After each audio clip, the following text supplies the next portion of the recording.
Televisión Española, el programa Qué grande es el cine. Hoy vamos a ver la película Cazador de forajidos de Teen Star, la estrella de hojalata o la estrella de latón, sería la traducción. Una película, un western más de Anthony Mann, que yo creo que nos falta La puerta del diablo y no sé cuándo, pero hemos dado por lo menos más de media docena de sus westerns, y aparte de sus otras películas. Eso quiere decir que es un autor muy querido por Qué grande es el cine, más allá de que sean más fáciles de poner sus películas que las de otros compañeros suyos de profesión. Pero en concreto yo estoy muy contento porque Cazador de forajidos, incluso he estado revisando algunos libros sobre westerns, historia del western, los mejores westerns que se han filmado, y no suele venir. Vienen naturalmente otras películas de Anthony Mann, incontestablemente buenas, Tierras lejanas, Horizontes lejanos, Colorado Jean, El hombre del oeste, todas maravillosas, pero es que a mí me parece que esta película en blanco y negro y Vistavisión es tan buena como la mejor que haya hecho.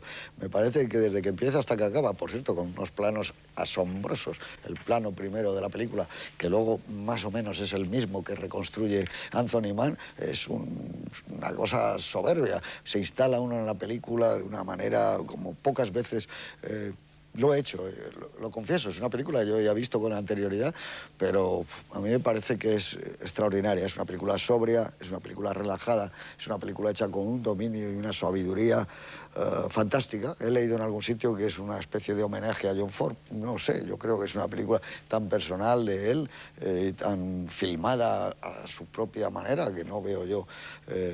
Por supuesto, la admiración contaba como una gran admiración a John Ford, pero aquí hay momentos que a mí más me recuerdan a Winchester 73, toda la parte del final, el ver a un hombre subir, reptar por una montaña. Eso yo creo que no lo ha hecho nadie como Anthony Mann.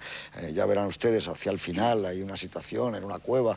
Bueno, es magnífica. Es una película que podía haber hecho James Stewart en lugar de Henry Fonda, en esa serie de films que hicieron. Tiene mucho que ver con ese personaje del cazador de recompensas que antes ha sido sheriff y que nos enteraremos por qué lo dejó. Pero en cualquier caso, Henry Fonda, que es otra de mis predilecciones, está realmente maravilloso, con un dominio de la composición del personaje, de su manera de moverse dentro del plano, que es magnífica. Creo que es una película que a lo mejor para muchos de ustedes, si no la tienen clara, va a ser un acontecimiento, porque creo que es una de las verdaderas obras maestras del western que hizo Anthony Mann, insisto, a la altura de los mejores, pero no lo sé. Aquí está mi amigo Miguel María, buenas noches. Sí, buenas noches. No hemos cambiado ninguna opinión al respecto y no sé si le parecerá tan No, buena como pero a mí. estoy muy de acuerdo con casi todo lo que has dicho, salvo una cosa que luego puntualizaré. Y yo es una película que me había gustado en tiempos, cuando la vimos aquí, con estreno tardío como de costumbre, pero que la descubrí cuando la vi muchos años después de nuevo en el British Film Theatre en Londres, en una copia perfecta, con la nitidez de vida y en su formato de Vistavisión, que hacía mucho tiempo que no se veía en ese formato. Y la verdad es que es una película que tiene menos prestigio que las demás, y yo creo que por un lado porque es tardía, por otra parte porque es en blanco y negro y poco espectacular, y por otra parte quizá en el punto que no estaría de acuerdo es que yo creo que no la podía haber hecho James Stewart, que es muy fundamental el que sea Henry Fonda quien interpreta la película, porque es un personaje que totalmente sereno y que carece de ese elemento iracundo que casi siempre toma posesión del personaje de James Stewart más tarde o más temprano en las películas de la serie que hizo con Anthony Mann, y que incluso también afecta al personaje posterior de Gary Cooper en Hombre del Oeste.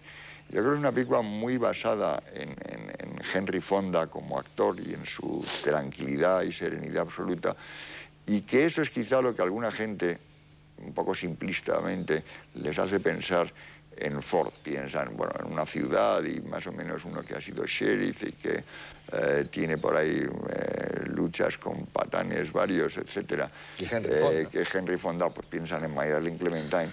Y por otra parte tiene guión de Dudley Nichols, que claro, es el viejo cómplice, ya por entonces no, de Ford, y ese es el elemento. A mí la verdad es que, vista ahora, me parece que preludia en muchas cosas El hombre que mató Liberty Balance.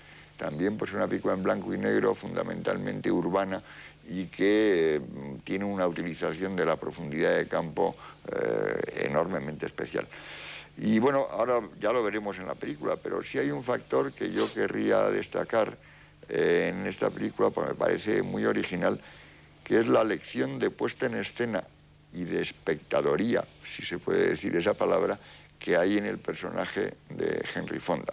Henry Fonda enseña constantemente al personaje del sheriff bisoño e inexperto que hace, por herencia de su suegro, Anthony Perkins, le enseña a colocarse, a dominar el espacio, en algún sentido a encuadrar y a mirar.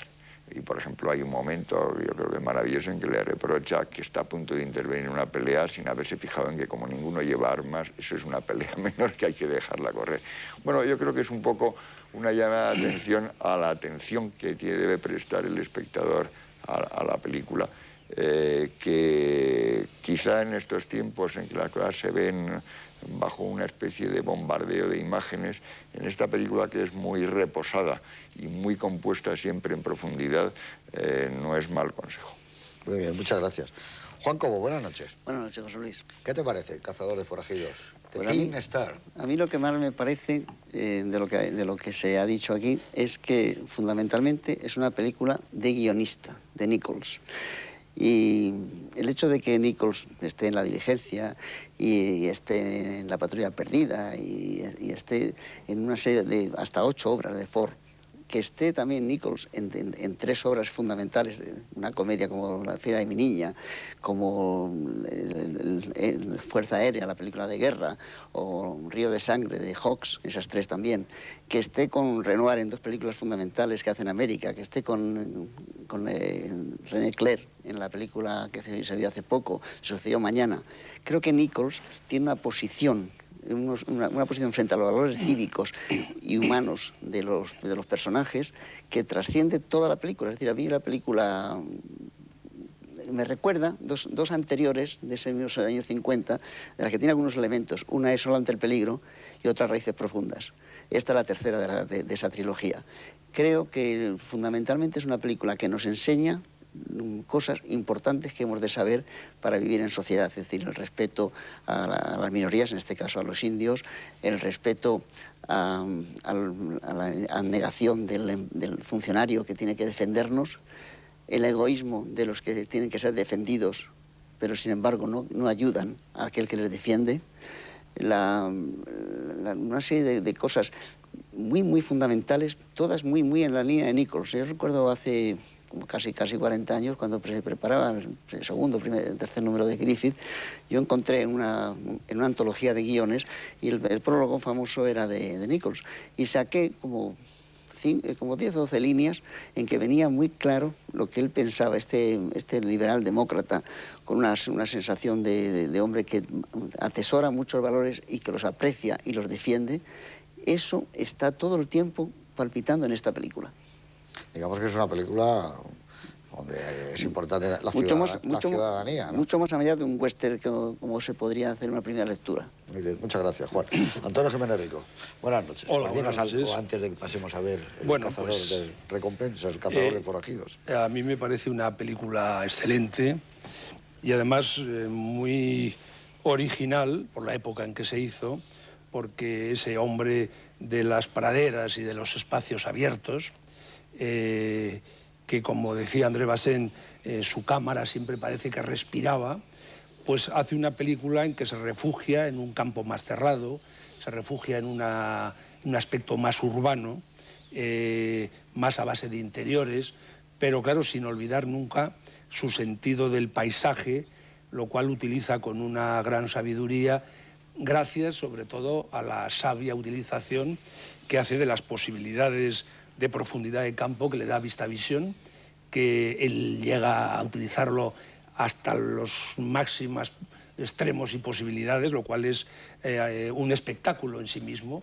ver ese juego de la dirección de arte, de los decorados interiores y exteriores, cómo están utilizados con la VistaVision, que daba esas posibilidades de jugar tanto en los primeros términos y los últimos. Y por otro lado, a mí me parece también que no es casual que la haya hecho en blanco y negro, porque la película es una película que por el tratamiento que él quería darla, al no tener esos amplios paisajes y esas amplias praderas, parece que él quería refugiarse más en una historia más íntima, en que, sin dejar de ser lírica y épica, sin embargo, era como muy cotidiana, porque es una historia muy cotidiana, dentro de que el personaje es el héroe